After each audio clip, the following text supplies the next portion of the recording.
Do you struggle getting your drawings to look accurate? Whether it's a simple chair or a hand, getting the shapes right can feel overwhelming. But what if I told you there's one powerful trick you can use to take your drawings to the next level? Stick around because in this video, I'll show you 3 drawing exercises using negative space.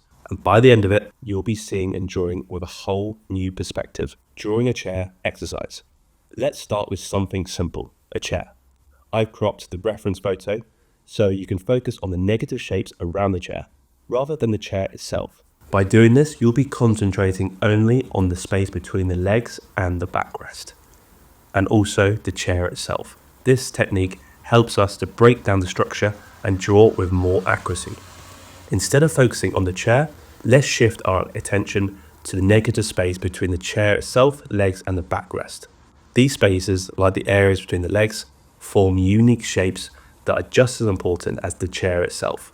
When you start drawing these shapes, it forces you to see the relationship between the parts more clearly, which helps you achieve better accuracy. Here's why it works, because when you practice drawing negative space, you stop relying on your assumptions about what something should look like, and instead, you start observing what's actually in front of you. This is especially helpful when you're drawing from life, where proportions can be a bit tricky and perspective can be overwhelming as well. This makes you concentrate on abstract shapes and actually helps you form the subject pretty well. By focusing on the negative space, you begin to capture the real proportions and structure of your subject, which leads to more accurate drawings in the future. Don't forget to shade the negative spaces, not the chair itself. By shading around the chair's legs, you'll give it depth and volume, making it appear more three-dimensional. The more you practice this technique, the easier it will be to draw anything with better proportions going forwards, whether it's from a photo or directly from life. If you're finding this video helpful so far, make sure to hit that like button and subscribe to the Portrait Guru channel for even more tips like this. I now recommend that you watch how I draw the negative shapes and follow along at home. Remember, you can pause or rewind certain parts if you get stuck. I also suggest using a soft pencil HB to 4B for this exercise. Complete each exercise before moving on to the next one. I'll leave you without my narration until the next exercise.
exercise. Now, let's take it up a level with a subject that challenges most artists, the hand. Drawing hands can be difficult for a lot of people, especially when it comes to getting the proportions right and capturing the subtle angles of the fingers. But with the technique of focus on negative space, we can break down even the most complex parts of the hand, like this OK gesture, into manageable pieces. I've cropped the image of the hand, so we're just zooming in on the tips of the fingers and the negative spaces between them. By focusing only on these shapes, you can isolate the most important areas and see the structure of the hand in a whole new way. As you start drawing, pay attention to the spaces between the finger, between the thumb and the index finger, the gaps between the fingers, and the shapes formed by the background. Remember, concentrate on drawing the negative spaces between the fingers. This allows you to map out the correct proportions and angles without being distracted by the details of the hand itself. By isolating these negative shapes, you'll naturally improve your accuracy and capture the essence of the hand more clearly. And this is a skill that applies to much more than just hands. It will make your drawing figures, portraits, and even animals much easier because you're training your eye to focus on the ratios between parts, rather than just drawing outlines. Now, just like with the chair, shade the negative spaces, not the hand itself. By shading the areas between the fingers and around the hand, you'll start seeing the structure emerge in a more defined way. This gives it depth to the hand and also brings it to life.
Time to challenge yourself now with a subject that will elevate your drawing even more. Trust me, this one's a game changer. Drawing scissors exercise. Now for the final exercise, scissors and a ribbon. Once again, I've cropped the image to highlight the negative spaces between the ribbon and the scissors. This will give you another chance to practice identifying the shapes that exist in space around the objects. As you draw, pay attention to how the scissors overlap with the ribbon. The areas between the ribbon and the spaces between the scissors handles are essential to the overall composition. Focus on these negative spaces, and you'll start to see the overall structure and balance of these two objects without relying on outlining the scissors or the ribbon directly. Shade the negative spaces carefully. You'll notice that the shading around the objects defines their shapes and helps create a stronger, more dynamic drawing.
The more you do this, the easier it'll be to tackle more complex scenes, and you'll get a much clearer understanding of how objects interact with one another.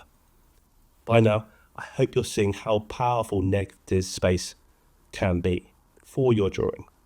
Once you get comfortable with this technique, you'll notice your drawings becoming more accurate, more dynamic, and easier to tackle even the most complex of subjects, whether you're working from life, photos, or even imagination. And if you're ready to take your drawing skills even further, check out this for more drawing exercises that will help you level up your skills.